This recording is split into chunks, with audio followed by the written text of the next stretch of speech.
பொதுவா பங்களாதேஷ் அப்படின்னாவே அங்க அந்த சட்டம், ஒழுங்கு எதுவுமே இருக்காது. ம். அந்த மாதிரியான ஒரு கண்ட்ரி. இந்த சக்தி பீடம் அப்படின்னு வரும்போது அம்பாளுடைய அந்த உறுப்புக்கள் அ பிரிஞ்சு விழுந்தது அப்படிங்கிறப்ப எல்லா இடங்கள்லயும் விழுந்தது. அந்த மாதிரி இன்றைய பங்களாதேஷ்லயும் விழுந்தது. சோம்நாத் மலை. ஓகே. அங்க இருக்கிற சோமநாதர் இந்த மலம் உச்சியில இருக்கிறவர். சரின்னு சொல்லிட்டு நாங்க அங்க போனோம். அந்த மலையில நடக்க ஆரம்பிச்சா அப்படி ஒரு வைப்ரேஷன் அந்த மலை, அந்த வழி அங்கே இருக்கிறதெல்லாம் இருந்தது. அதே மாதிரி ஒரு பெரிய ஒரு பாறையில் ஒரு மண்டலா மாதிரி அந்த படங்கள்லாம் போட்டு செதுக்கி வச்சுருந்தாங்க. நடுவில் லிங்கம், அதை சுற்றி வந்து மிகப்பெரிய ஒரு மண்டலா ஸ்ட்ரக்சர் படம் இருந்தது. பவானி அம்மன் கோவில் ஒரு சின்ன கோவில். அந்த கோவிலுக்கு முன்னாடி ஒரு கல்வெட்டு இருந்தது. அந்த கல்வெட்டில் என்ன அப்படின்னு சொன்னால், இந்த பவானி அம்மன் கோவிலை கட்டுனது ஒரு பெண். ஏன் கட்டினா அப்படின்னு சொன்னால், அவளுடைய தந்தை வந்து அந்த வந்த கலகக்காரர்களை ஒரு 4-5 பேரை அவர் வந்து கொன்னுட்டார். ஓகே. அதில் ஒருத்தன் வந்து அவங்க தந்தையையும் கொன்னுட்டான். அதுக்காக அந்த பெண் தன்னுடைய அந்த மகள் வந்து சந்தோஷமாக அந்த கோவிலை நினைவாக அவ கட்டியிருக்கா. இப்படி அங்கே அது நடக்கிறதுங்கிறது ரொம்ப ஒரு சர்வசாதாரணம். சிட்டகாங் சித்தேஸ்வரி அப்படின்னு சொல்கிற அந்த சக்தி பீட்டத்தினுடைய மூலம் வந்து இங்கே தான், இந்த கோவிலில் தான் இருக்குது. ஓகே. அப்படின்ட்டு அவர் சொன்னார். இந்த மூல தேவியினுடைய பைரவர் தான் மேலே அந்த சோம்நாத் அந்த தேவா இருக்கிறது, அவர் தான் பைரவர். எல்லா சக்தி பீடங்களுக்குமே பைரவர் அப்படிங்கிற வந்து ஒருத்தர் இருப்பார். அவர் தான் வந்து அந்த சோம்நாத் அப்படிங்கிற மாதிரி மேலே இருக்காரு. சித்தகாங்கில் தான் சித்தேஸ்வரி கோவில் இருக்குது. அதுதான் சக்தி பீடம், அதுதான் சக்கர பீட்டம்னு தான் நாங்கள் நினச்சோம். ஆனால் இங்கே வந்தது எப்படி அந்த மாதிரி ஒரு அம்பாள் எங்களை அவ்வளோ அழகாக கூட்டிகிட்டு போய் அந்த மூலம் எங்கே இருக்குங்கிறது, ஏன்னா அது நல்லா தெரியறது அந்த கோவிலில் அப்படி ஒரு வைப்ரேஷன் இருந்தது, புரிஞ்சுக்க முடிஞ்சது. அதுக்கப்புறமா தான் அப்புறம் அங்கே பார்த்து நமஸ்காரம் பண்ணிவிட்டு அந்த சோம்நாத்துக்கு மேலே ஏற முடியாது. அதில் இன்னொரு விசேஷம் என்னென்னா, விவேகானந்தர் இங்கே வந்திருக்கார். இங்கே தான் வந்து அந்த சித்தேஸ்வரி, அந்த சட்லப்பீட்டம் வலது கை விழுந்த இடம் இருக்குது அப்படின்னு சொல்லிட்டு அந்த சித்தேஸ்வரி அம்பாளுக்கு முன்னாடி ஒரு கும்பம் வச்சுருப்பாங்க. இந்த கும்பம் பல ஜென்மமாக இங்கே இருந்துகிட்ருக்கு. அந்த கும்பத்துக்குள்ளே தான் சதிதேவியினுடைய அந்த சாம்பல் அப்படிங்கிறது இருக்குது. இதுதான் வலது கை. இது நாங்கள் இங்கே இதை தான் பிரதிஷ்டை பண்ணி இதை தான் வந்து அம்பாளாக நாங்கள் வழிபடுறோம். அந்த கோவில் வந்து அவ்வளவு மகா விசேஷமாக புராணங்களில் சொல்லப்படுறது. அதாவது சில சக்தி பீட்டங்கள் வந்து எங்கே இருக்குன்னே தெரியாது அப்படின்னு குறிப்பிடப்பட்டிருக்கு. அப்படி யாருக்கும் தெரியாது அப்படின்னு சொல்லப்பட்ட பீடங்களில் ஒன்று அந்த ஸ்ரீபீட்டம்னு சொல்லப்படுற மகாலட்சுமி பீட்டம். தென்மேற்கில் வரும்பொழுது அவளுடைய கழுத்து மாலை, ஏன்னா அந்த இடம் கழுத்து விழுந்த இடம். ஓகே. அந்த ஸ்ரீபீட்டம்ங்கிறது அம்பாளுடைய கழுத்து விழுந்த இடம். அதனால் அவளுடைய காதணிகள்லாம் அங்கே செதறி போய் சுற்றிலும் 7 உபபீட்டங்களாக இருக்குது அப்படின்னு மேரு மந்திரத்தில் சொல்லப்பட்டுருக்கு. ஓகே. அது தென்மேற்கில் கழுத்து மாலை விழுந்த இடத்துல வைஷ்ணவி அவள் வந்து ஸ்தாபிதமாயிருக்கா.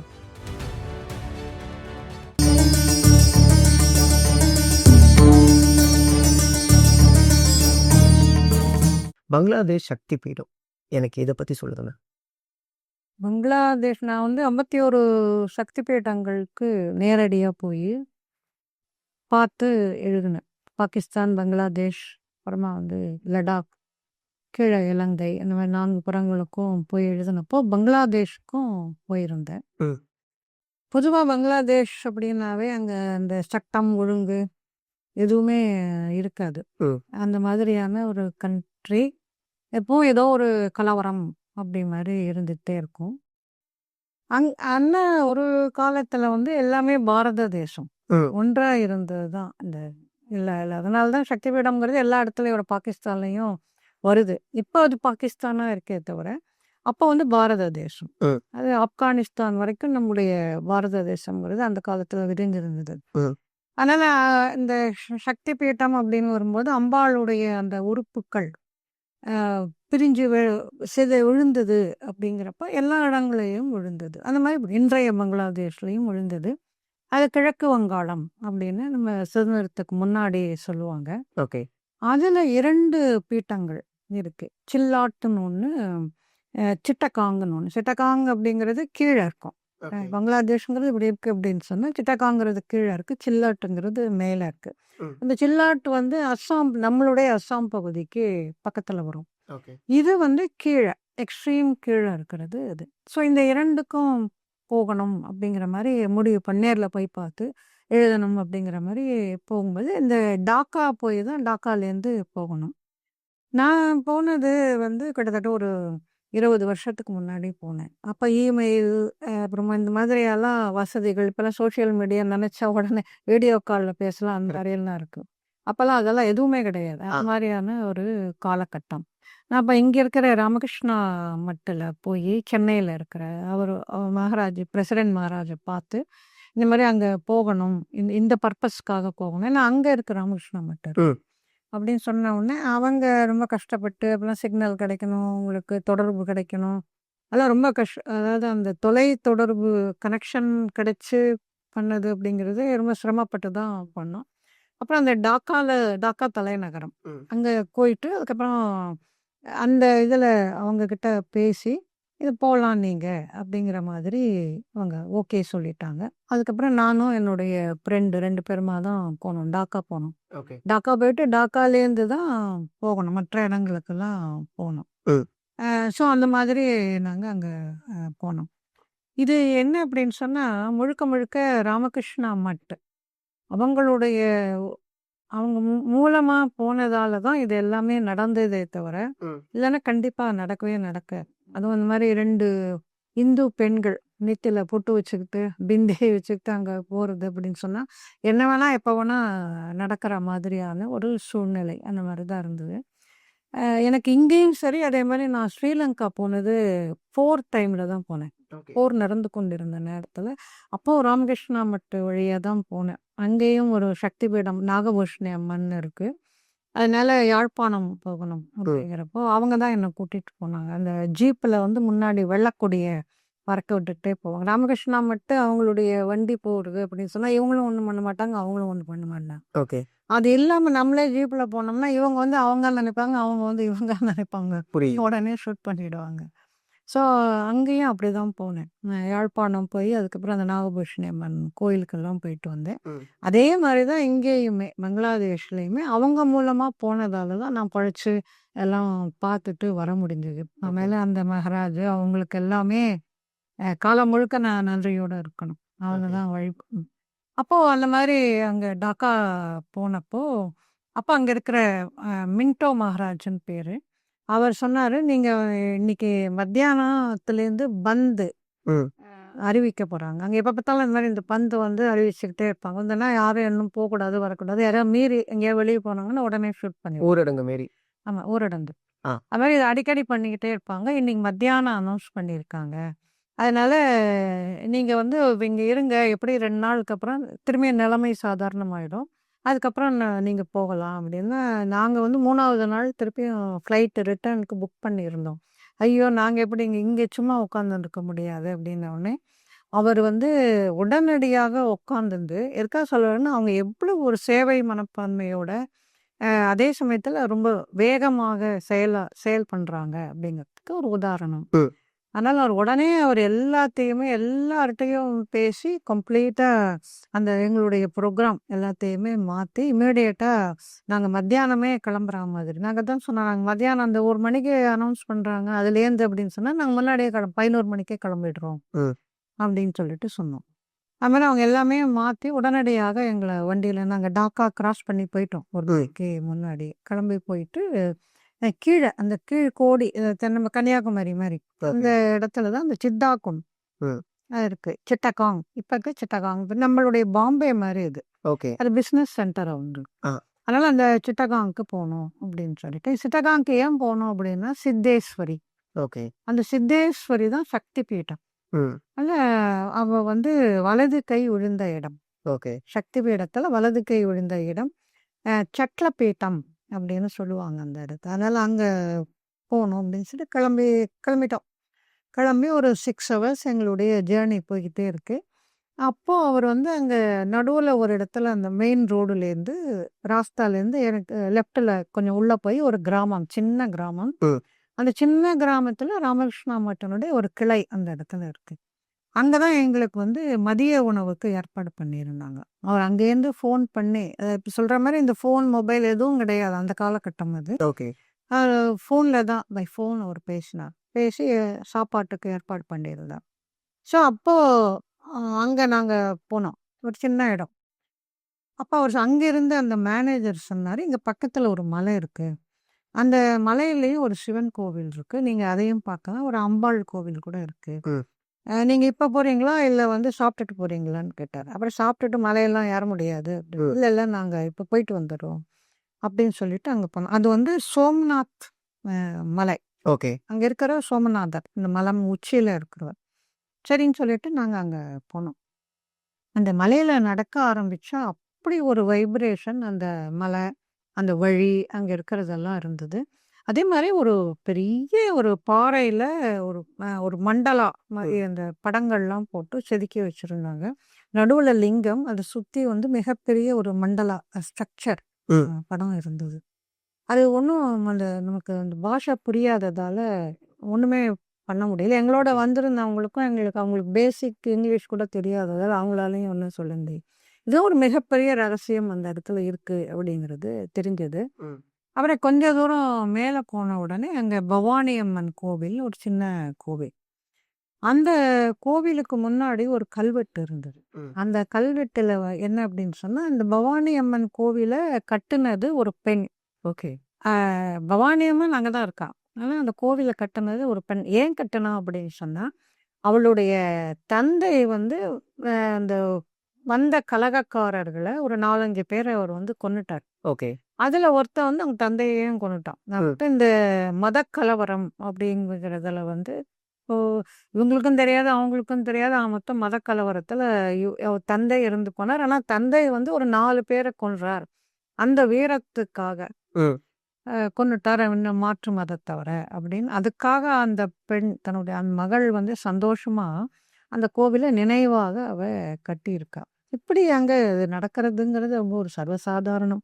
இந்த ரத்தம் சிந்துறது, கொலை ம். பண்றது, ஒருத்தர் கொலை பண்ணிக்கிறது அப்படிங்கிறது ரொம்ப தீவிரமாக நம்முடைய இந்து மக்கள்லாம் அங்க ரொம்ப தீவிரமா, ரொம்ப வலிமையாக அவங்கலாம் ஸ்ட்ராங்கா இருக்காங்க. ம். அவங்களுடைய மதம், அந்த வழிபாடு அப்படிங்க அதாவது அந்த வழிபாட்டுக்காக அவங்க என்ன வேணா தியாகம் பண்ணுவாங்க. ம். இத நான் பாகிஸ்தான்லயும் பார்த்தேன் நானு. ஓகே. ஸோ அந்த மாதிரி ஒரு தீவிர ஒரு மதப்பற்று இவங்களுக்கும் இருக்கு, அவங்களுக்கும் இருக்கு.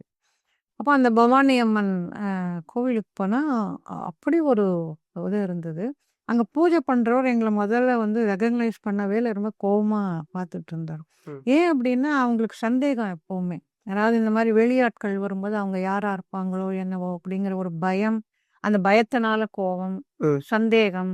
என்ன வேணா பண்ணலாம் அவங்க வந்தா அப்படிங்கிற மாரி. அதுக்கப்புறமாக அவரு வந்து நாங்க இந்த மாரி சொன்ன பிறகு அவரு புரிஞ்சுன்ட்டு, அதுக்கப்புறமா அவர் ரொம்ப சந்தோஷமாயிட்டாரு. அவர் சொன்னாரு. அதாவது வந்து இந்த சிட்டகாங் சித்தேஸ்வரி அப்படின்னு சொல்ற அந்த சக்தி பீட்டத்தினுடைய மூலம் வந்து இங்க தான், இந்த கோவில்ல தான் இருக்கு. ஓகே. அப்படின்ட்டு அவர் சொன்னார். இந்த மூல தேவியினுடைய பைரவர் தான் மேல இந்த சோம்நாத் அந்த தேவா இருக்கிறது அவர் தான் பைரவர். ம். எல்லா சக்தி பீடங்களுக்குமே பைரவர் அப்படிங்கிற வந்து ஒருத்தர் இருப்பார். ஓகே. அவர் தான் வந்து அந்த சோம்நாத் அப்படிங்கிற மாரி மேல இருக்காரு. இவங்க தான் அந்த மூலமாக இருக்கிறது அப்படின்னு சொன்ன உடனே உண்மையா நாங்க ரொம்ப அப்படியே பிரமிச்சு போயிட்டோம். ஓகே. ஏன்னா நாங்க வந்தது அங்க சாப்பாட்டுக்காக வந்தோம். நாங்க போக வேண்டியது சிட்டகாங். சிட்டகாங்குல தான் சித்தேஸ்வரி கோவில் இருக்கு. அதுதான் சக்தி பீடம். அதுதான் சக்ர பீடம்னு தான் நாங்க நெனச்சோம். ஆ. ஆனா இங்க வந்தது எப்படி அந்த மாரி ஒரு அம்பாள் எங்கள அவ்வளோ அழகா கூட்டிட்டு போய் அந்த மூலம் எங்க இருக்குங்கிறது ஏன்னா அது நல்லா தெரியறது அந்த கோவில்ல அப்படி ஒரு வைப்ரேஷன் இருந்தது புரிஞ்சுக்க முடிஞ்சது. ம். அதுக்கப்புறமா தான் அப்புறம் அங்க பார்த்து நமஸ்காரம் பண்ணிட்டு அந்த சோம்நாத்துக்கு மேல ஏற முடியாது. ம். அதுல இன்னொரு விசேஷம் என்னன்னா, விவேகானந்தர் இங்க வந்திருக்காரு. அந்த கோயிலுக்கு. ஆமா. இங்க வந்துட்டு ஆனா அவர் அப்போ உடம்பு சரியில்லாம இருந்ததால மேல அவரால போக முடியல. இதே பவானி அம்மன் கோவில்ல அவர் உட்கார்ந்துட்டு மெடிடேட் பண்ணியிருக்கார். ஓகே. அதனால அவ்வளோ ஒரு விசேஷமான கோவிலாக அந்த சின்ன ஒரே ஒரு சந்நிதி தான் இருந்தது. ம். அதை அவங்க விட்டு வச்சிருக்காங்களே அப்படிங்கிறது சந்தோஷப்படணும். கரெக்ட். அதை தரிசனம் பண்ணிட்டு அதுக்கப்புறம் நாங்கள் இறங்கி வந்து அங்கே வந்து சங்கர மடம், ஒரு சின்ன மடம் இருந்தது. அவர் அங்கே ஒரு டாக்டர் இருந்தார். ம். அந்த டாக்டர் வந்து அங்கே இருக்கிற சுத்தப்பக்க மக்களுக்கெல்லாம் வைத்தியம்லாம் பார்ப்பார். அந்த மாதிரி அவர் இருந்தார். அவர் ஓரளவிற்கு நல்ல ஆங்கிலம் பேசுகிறவராக இருந்தார். அவர் தான் இது எல்லாமே சொன்னார் எங்களுக்கு. ம். இந்த மாதிரி இதுதான் ஆதி கோவிலாக இங்கே இருக்கிறது அப்படிங்கிறதெல்லாம் அவர் சொன்னார். ஓகே. சொல்லிட்டு இது சங்கர மடத்தில் நாங்கள் எல்லாமே பண்ணுறோம், மெடிக்கல் ட்ரீட்மெண்ட் அது இதெல்லாம் பண்ணுவோம் நாங்கள். ம். இங்கே தான் அவர் விவேகானந்தர் வந்தார். இது எல்லாமே அவர் சொல்லி தான் எங்களுக்கு தெரியும். ஓகே. ரொம்ப ஒரு மகிழ்ச்சியாக இருந்தது அந்த இடத்துல. அதுக்கப்புறம் இப்போ கீழே வந்துட்டு நாங்கள் லஞ்ச் சாப்பிட்டுட்டு அதுக்கப்புறம் சிட்டகாங் போனோம். ஆ. சிட்டகாங்கிறது தென்கோடியில் இருக்கிற பெரிய நகரம். என்ன அப்படின்னா அப்படி ஒரு டிராஃபிக் இருக்கும் அந்த பங்களாதேஷ். ஆமாம் பங்களாதேஷில். இப்போ டாக்காவிலேயே அப்படிதான். என்ன அப்படின்னா ஒரு பக்கம் பார்த்தா ரொம்ப காஸ்ட்லியாக இருக்கிற கார்கள் இதெல்லாம் வந்து போயின்னு இருக்கும். இன்னொரு பக்கம் பார்த்தா அவ்வளோ ஒரு ஏழ்மையாக வந்து அந்த வண்டிகளும் அதுவும் போயிட்டுருக்கும். மாட்டு வண்டி அந்த வண்டி இந்த வண்டின்னு ம். போகும். மக்களையும் பார்த்தா இந்த இந்த எக்ஸ்ட்ரீமும் இருப்பாங்க, அந்த எக்ஸ்ட்ரீமும் இருப்பாங்க. ஓகே. பார்க்கும் பொழுது ஒரு கஷ்டமாக தான் இருக்கும். அந்த மாதிரியான ஒரு கலவையாக இருக்கும்.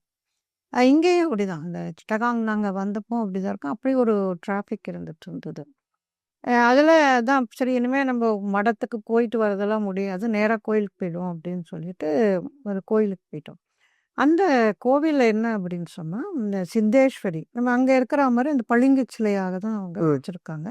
அந்த பூஜாரி அவ்வளவு மனம் ஒன்றி பக்தி பூர்வமாக ஒரு பூஜை பண்ணிட்டு இருந்தார். நாங்கள் போனதனுடைய நோக்கம் என்ன அப்படின்னு சொன்னப்போ அவர் சொன்னது, இங்கே தான் வந்து அந்த சித்தேஸ்வரி அந்த சட்லப்பீட்டம் வலது கை விழுந்த இடம் இருக்கு அப்படின்னு சொல்லிட்டு அந்த சித்தேஸ்வரி அம்பாளுக்கு முன்னாடி ஒரு கும்பம் வச்சிருப்பாங்க. ம். இந்த கும்பம் பல ஜென்மமாக இங்க இருந்துட்டு இருக்கு.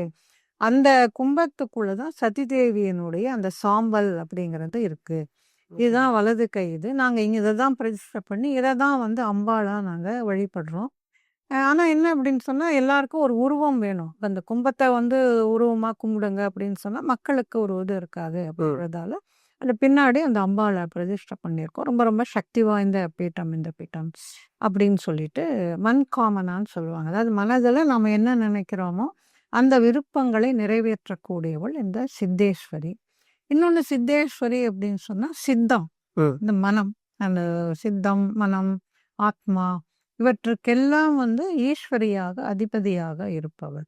அதனால அவள் வந்து அப்படி ஒரு கருணையை கொடுக்கக்கூடியவள். யோகத்துல மிக உயர்ந்த நிலையில இருக்கக்கூடியவள் ஓகே. சித்தேஸ் மனோன்மணின்னு சொல்லுவாங்க.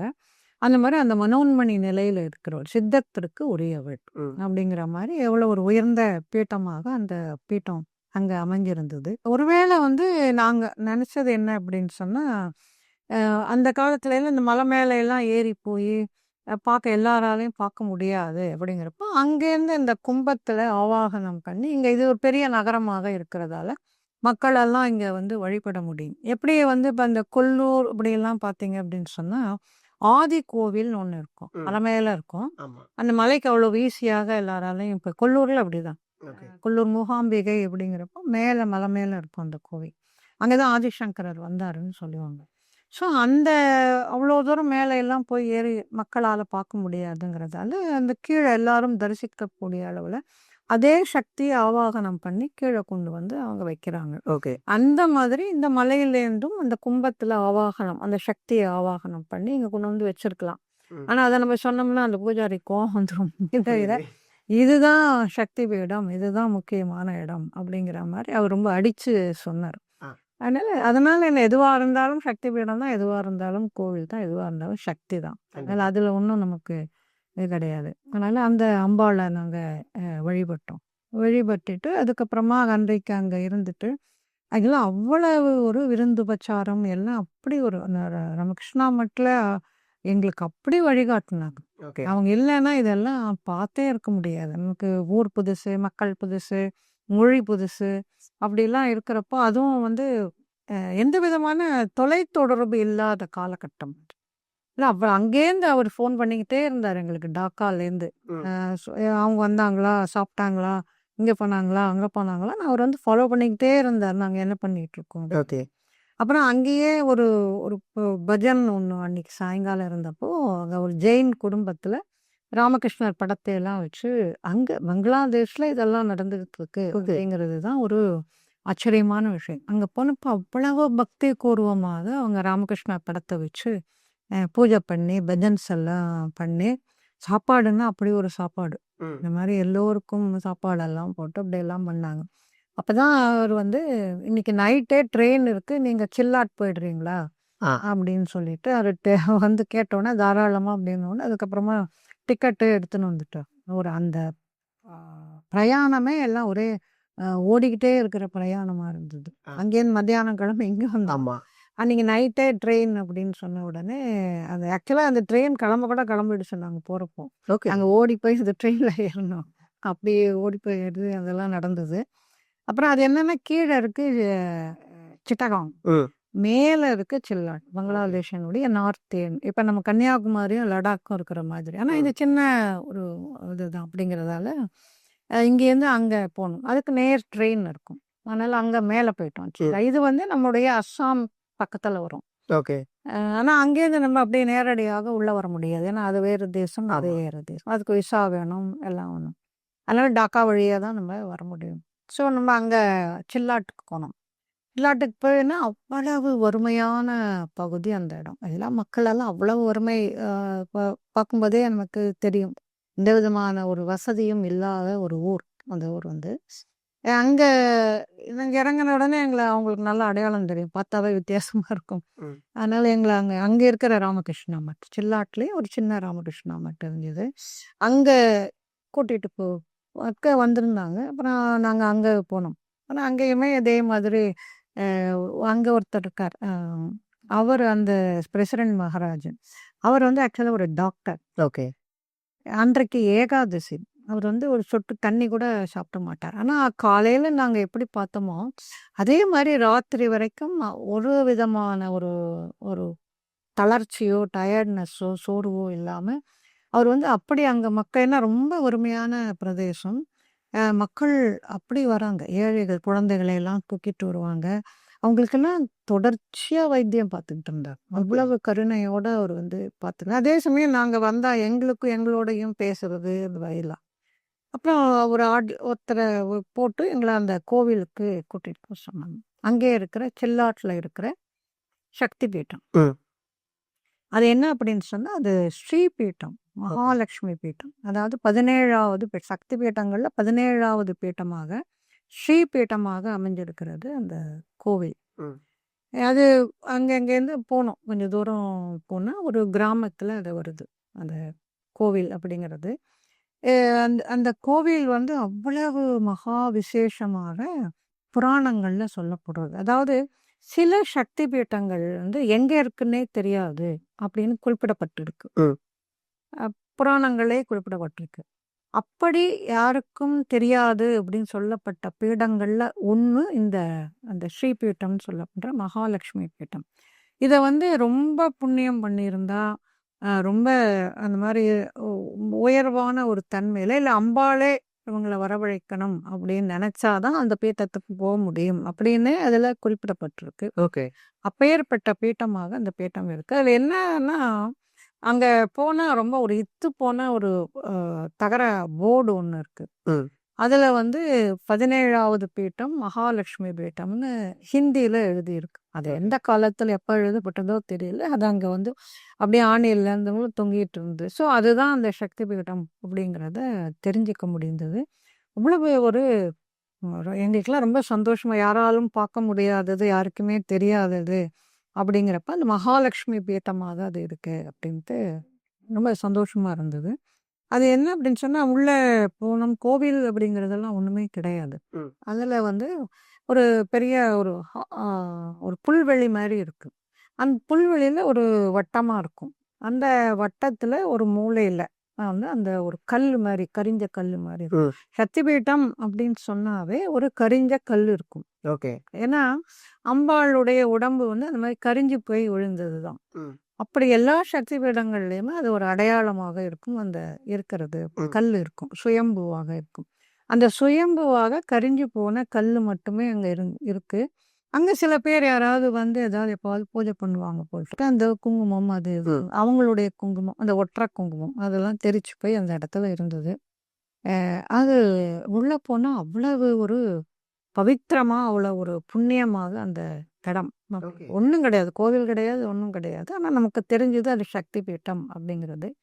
இத பத்தி சொல்லும் பொழுது, இது வந்து ஒரு மகா பீட்டம் அப்படின்னு புராணங்கள் மேரு மந்திரம். ம். அதுல வந்து இதெல்லாம் குறிப்பிடப்பட்டிருக்கு. என்ன சொல்றாங்க அப்படின்னு சொன்னா, இந்த பீட்டா பத்தி சொல்லும்பொழுது, இதை சுற்றி 7 உபபீட்டங்கள் இருந்திருக்கணும் அல்லது இருக்கும். நமக்கு தெரியாது. ஓகே. என்னென்ன 7 உபபீட்டங்கள் அப்படின்னு சொன்னா, வடக்க விட்டுடுறாங்க. அந்த வடக்குல தான் இந்த அம்பாள் இருக்கா. மத்தபடி சுத்திரம் பார்க்கும் பொழுது, கிழக்குல அவளுடைய ஒரு காதணி விழுந்திருக்கு. காதணி ஓகே. ஒரு காதுல போட்டுக்கிற ஒரு ஆபரணம். அது விழுந்திருக்கு. அதுதான் பிராமி ஆ. அப்படின்னு சொல்லப்படுறது. அடுத்ததாக தென்கிழக்கு. தெற்குலேருந்து கிழக்கு வரும் பொழுது, இன்னொரு காதணியினுடைய இன்னொரு பகுதி. அது மாகேஸ்வரி அப்படிங்கிற ஒரு சக்தி பீட்டம், உபபீட்டமாக இருக்கு. அதே மாதிரி தெற்குல வரும் பொழுது பத்ரவல்லி அப்படிங்கிற அது ஒரு நகை. அந்த நகை விழுந்த இடம், அம்பாளுடைய நகை விழுந்த இடம். அது வந்து கௌமாரி ஓகே. அப்படிங்கிற அந்த ஒரு தேவி அங்க இருக்கா அப்படிங்கிறது. தென்மேற்குல வரும்பொழுது அவளுடைய கழுத்து மாலை. ஏன்னா அந்த இடம் கழுத்து விழுந்த இடம். ஓகே. அந்த ஸ்ரீபீட்டம்ங்கிறது அம்பாளுடைய கழுத்து விழுந்த இடம். அதனால அவளுடைய காதணிகள்லாம் அங்க சிதறி போய் சுற்றிலும் 7 உபபீட்டங்களாக இருக்கு அப்படின்னு மேரு மந்திரத்துல சொல்லப்பட்டிருக்கு. ஓகே. அது தென்மேற்குல கழுத்து மாலை விழுந்த இடத்துல வைஷ்ணவி அவள் வந்து ஸ்தாபிதமாயிருக்கா. அப்புறம் மேற்குல மூக்குத்தி, ம். அது முத்துவாராகி அப்படிங்கிற தேவி. வடமேற்குல நெத்தி சுட்டி சாமுண்டா. ம். அதே மாதிரி வடகிழக்குல ஜடை பிள்ளை, அது வந்து மகாலட்சுமி. இப்படி இந்த 7 உபபீட்டங்களும் அந்த அம்பாளை சுத்தி. சுத்தி இருக்கு. ஓகே. ஆனா அதெல்லாம் இப்ப இருக்கா இல்லையா இல்ல நமக்கு தெரியல. ஆனா அவ்வளவு ஒரு சக்தி வாய்ந்த பீட்டமாக அந்த ஸ்ரீபீட்டம், கழுத்து விழுந்த இடம், அம்பாளுடைய கழுத்து விழுந்த இடம் ஓகே. இருக்கு அப்படிங்கிற மாதிரி அங்க சொல்லப்பட்டிருக்கு. இதுல அந்த அம்பாளை நாங்க தரிசனம் பண்ணோம். அதுக்கப்புறம் அங்க என்ன அப்படின்னு சொன்னா, அங்கேயும் ஒரு க்ஷேத்திர பாலகர் இருக்கார். அது அந்த சரிவு மலை மாதிரி இருக்கும். இது கொஞ்சம் மேடுல இருக்கு. ம். அதுலேருந்து கீழே போகும்போது ஒரு சிவன் கோவில். நான் முன்னாடியே சொல்லியிருக்கேன், சக்தி பீடம்னா ஒரு பைரவர் ஆமா. இருப்பார் அப்படின்னு சொல்லிட்டு. அந்த மாதிரி இங்கேயும் அந்த யாருமே இங்க வரமாட்டாங்க. திங்கக்கிழமை மட்டும்தான் அந்த சிவனுக்கு பூஜை பண்ணுவாங்களாம். சோமவாரம் மட்டும். அந்த சிவ்பாரி அப்படின்னு சொல்லிட்டு அவர் பேரு. அவரை வந்து க்ஷேத்திரபாலகராக இந்த அம்பாளுடைய பைரவராக இங்க ஸ்தாபிதம் பண்ணியிருக்காங்க. இதெல்லாம் இருக்கு. ஓகே. ஆனா அதற்கான பூஜை அப்படிங்கிறது பராமரிப்பு ஒன்றும் இல்லை அங்க. யார் பண்ணுவா அதெல்லாம் பண்ணல. ஆனா அதெல்லாம் இருக்கு அங்க அப்படிங்கிறத போகும்பொழுது நமக்கு, அதுவும் ராமகிருஷ்ணா மட்டத்தில் அவங்க கூட்டிகிட்டு போனதால இதெல்லாம் நமக்கு தெரிஞ்சது. அவர் அந்த பிரசிடென்ட் மகாராஜ் பேரு சந்திரநாதானந்தா. ஓகே. அவர் தான் டாக்டரு. அவர் வந்து அவ்வளவு அவரை பார்க்கும்போதே ரொம்ப பிரமிப்பா. அவர் அப்பவே வந்து ஒரு 60ஸ்ல இருந்திருப்பார். ஓகே. ஆனா அவர் கொஞ்சம் கூட ஒரு சோர்வே இல்லாம ஏகாதசி காலையிலேருந்து சாயங்காலம் வரைக்கும் அவர் அந்த சேவை பண்ணிட்டு இருக்காரு. அதாவது இந்த மாதிரி யாத்திரைகள்லாம் போகும்பொழுது எனக்கு நம்ம கோயிலுக்கு போறோம், கடவுளை பார்க்குறோம். அந்த ஈர்ப்புல நம்மளும் ஈர்க்கப்படுறோம். அதையும் மீறி நிறைய விஷயங்கள். இந்த மாதிரியான அ மனிதர்கள பார்க்குறது, இதெல்லாம் நம்மளால வந்து தெரிஞ்சுக்க முடியாது. இப்படியெல்லாம் இருக்காங்க. நம்ம இங்க கொஞ்சம் ஒரு தலைவலின்னாவே உடனே எல்லாரும் அப்படியே கண்டிப்பா. படுத்துக்கிட்டு 4 நாள் ரெஸ்ட் எடுத்துப்பாங்க. இல்ல எங்கேயாவது ஊருக்கு போயிட்டு வந்துட்டு, ஐய முடியல ஜெட் லாகும்பாங்க. ஆனா இந்த மாதிரி இருக்கிறவங்க, மகான்களா இருக்கிறவங்க வந்து எவ்வளவு ஒரு சேவை மனப்பான்மையோட, அவங்களுக்குன்னு ஒண்ணுமே இல்லாம அவங்க வாழ்க்கையில மத்தவங்களுக்காகவே வாழறாங்க. இதெல்லாம் நமக்கு ஒரு இன்ஸ்பிரேஷன். கண்டிப்பா. அவங்கள அளவுக்கு முடியலைன்னா கூட நம்மளால ஏதோ கொஞ்சம் முடியறத செய்யலாமே அப்படின்னு தோன்றது தான் இந்த மாதிரி யாத்திரைகள் போகும்பொழுது நிறைய ஒருத்தர் விட்டு கொடுக்கறது, மக்களை பார்க்கறது, எப்படியெல்லாம் எவ்வளவு ஏழ்மையாக அங்கெல்லாம் இருக்காங்க அப்படின்னு தெரிஞ்சுக்க முடியுது. புரியுது. ஸோ அங்கே அதே மாதிரி ஒருத்தர் இருந்தார், ஒரு டீ எஸ்டேட் ஓனர் ரஹீப் அலி அப்படின்னு சொல்லிட்டு ரொம்ப பெரிய டீ எஸ்டேட்டுக்கு ஓனர். அங்கே அவ்வளவு ஏழ்மையான மக்கள் வாழறாங்க. அவர் வந்து அவருடைய பங்களா அப்படியெல்லாம் இருந்தது. அவர் எங்களுக்கு டீ ஆஃபர் பண்ணார். அங்கே அவரை நாங்கள் போய் மீட் பண்ணோம். அவர் சொன்னது, நம்ம பாரத தேசம்ங்கிறது இது இப்போதான் இதெல்லாம் பிரிஞ்சு கிடக்கு. நம்ம எல்லாரும் ஒன்று தான், ஒரே சகோதரர்கள் தான் அப்படின்னு ஒரு பேசிட்டு இருந்தேன். ஸோ அந்த மாதிரி ஒரு மனிதரையும் அடுத்த இனத்தை மதத்தை சேர்ந்தவராக இருந்தால் கூட அவர் அவ்வளவு அன்பா எல்லாம் பேசினார். ஸோ அந்த யாத்திரையில் அவரையும் பார்க்க முடிஞ்சது. ஸோ இதெல்லாம் முடிச்சுட்டு அப்புறம் திருப்பியும் டாக்கா வந்தோம். டாக்காங்கிறது சென்டராக இருக்குது. நான் இந்த கோடிக்கு போயிட்டு அந்த கோடிக்கு போயிட்டு டாக்காவுக்கு வந்துட்டோம். அங்கே இருக்கிற அம்பாள் வந்து டாக்கேஸ்வரி. ஓகே. அதனால தான் அந்த ஊருக்கு டாக்கான்னு பேர். பேர் வந்து எப்படி வந்து சிட்டகாங் வந்து சித்தேஸ்வரினால அந்த பேர் வந்ததோ, டாக்காவுக்கு வந்து டாக்கேஸ்வரி. ரொம்ப அவளும் வந்து அவள் சக்தி பீடத்தில் சொல்லப்படலை. ஆனாலும் கூட அந்த அம்பாளும் வந்து அவ்வளவு ஒரு அற்புதமான அம்பாளாக அங்கே வீட்டிருக்கா. அவளையும் நாங்கள் அங்கே தரிசனம் பண்ணோம். அதே மாதிரி முஜிபுர் ரஹ்மானுக்கு ஒரு பெரிய சிலை அங்கே வச்சுருக்காங்க. என்ன அப்படின்னா, அவர் வந்து அவருடைய குடும்பத்தில் அத்தனை சின்ன குழந்தையிலேருந்து அவருடைய பாதுகாவலர்கள்லேருந்து அத்தனை பேரையும் கொலை பண்ணாங்க. ஓகே. அதனால் அவங்க எல்லாருடைய முகங்களையும் வச்சு ஒரு பெரிய சிலையாக அங்கே வச்சுருக்காங்க. அந்த டாக்காவில் நடுவில் வச்சுருக்காங்க. ஸோ அது பார்க்கும்பொழுது நமக்கும் இந்த இந்த இந்த மாதிரி வன்முறை, கொலை, ஒருத்தருக்கு ஒருத்தர். இத்தனைக்கும் முஜிபுர் ரஹ்மான் வந்து பங்களாதேஷ்காக அவ்வளவு பண்ணார். ஆனால் இந்த கலகம் அப்படின்னு வரும்போது சின்ன குழந்தைய கூட விடலாம். அத்தனை பேரையும் அவங்க வந்து கொலை பண்ணியிருக்காங்க. ஓகே. ஸோ அதுக்கான ஒரு நினைவு சின்னம் அப்படிங்கிறது அங்கே இருந்தது. அதை நாங்கள் பார்த்தோம். அதே மாதிரி வந்து அங்கே இருக்கிற மற்றொரு ஒரு கோவில், அற்புதமான கோவில், சித்தேஸ்வரி கோவில். இங்கே நம்ம இதில் சிட்டகாங்கில் இருக்கிற மாதிரி அங்கே டாக்கேஸ்வரி பக்கத்துலேயே இருக்குது சித்தேஸ்வரின்னு. அந்த கோவிலுக்கு போனால் அவ்வளவு அருமையாக இருந்தது. ஏன் அப்படின்னு பார்த்தா, ஆனந்தமயின்னு ஒரு அம்மா இருந்திருக்காங்க. மிகப்பெரிய யோகி அவங்க. அவ்வளவு அற்புதமான அம்மா அவங்க. அவங்க அந்த இடத்துல இருந்து அந்த அம்பாளை அவங்க வந்து நிறைய நம்ம பாரத தேசத்தில் அது முன்னாடி சுதந்திரத்துக்கெல்லாம் முன்னாடி ஒன்றா இருந்தப்போ அவங்க ரிஷிகேஷ் இந்த மாதிரி எல்லாம் வந்திருக்காங்க. நிறைய போயிருக்காங்க. அவங்க யோகானந்தர் எல்லாம் அவரை மீட் பண்ணியிருக்காங்க. அப்பேற்பட்ட ஒரு மிகப்பெரிய மகான் அவங்க.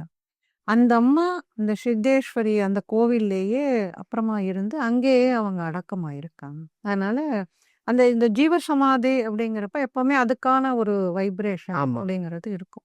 அந்த மாதிரி அந்த அம்மா அங்கே இருந்ததால ரொம்ப அற்புதமா இருந்தது அந்த கோவில். அதையும் பார்த்தோம். அதே மாதிரி இன்னொன்று வந்து போஜானந்த மகான் அப்படின்னு அந்த மகான் பூஜித்த ஒரு கோவில். அது புராசிவா. புராசிவானா புராதானமான சிவா. ஓகே.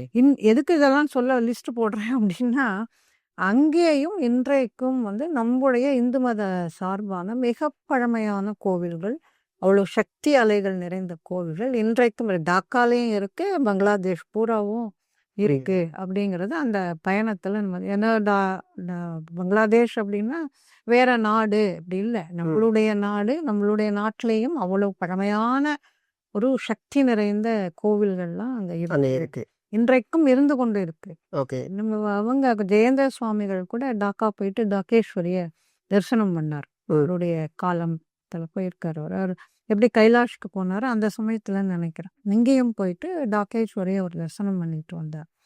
அதனால ஒரு அந்த நாட்டுக்கு போனப்ப நம்முடைய இந்து மதத்தினுடைய ஒரு ரொம்ப ஆழமான வேர்கள் அங்கே இருந்ததை தெரிஞ்சுக்க முடிந்தது. அங்கே இருக்கிற இந்த 2 சக்தி பீடங்களையும் என்னால் தரிசிக்க முடியுது. இதுதான் என்னுடைய பயணம். புரியுது மேம். எவ்வளோ பெரிய பாக்கியம் இது. ஏன்னா நீங்கள் சொல்லும் போதே எனக்கு அந்த விஷுவல்ஸ் வந்துட்டு போய், ஏன்னா பங்களாதேஷை வந்து நம்ம காணொலிகளை பார்க்க முடியும். எந்த அளவுக்கு ஒரு நெரிசலாக ரூல்ஸை ஃபாலோ பண்ணாமல் அவ்வளோ விஷயங்கள் அங்கே இருக்கும். அந்த நெரிசல் அந்த இன்னல்கள்லாம் தாண்டி இந்த கோயிலுக்கு நீங்கள் போயிட்டு வந்திருக்கீங்க அப்படிங்கிறது எவ்வளோ பெரிய விஷயம் அப்படிங்கிறது நீங்கள் சொல்லும்போது எனக்கு விஷுவலாக அதை பார்க்க முடியுது மேம். ரொம்ப நன்றி. எனக்கு இதை பற்றி நீங்கள் சொன்னதுக்கு மிகப்பெரிய ஒரு நன்றி மேம். வணக்கம்.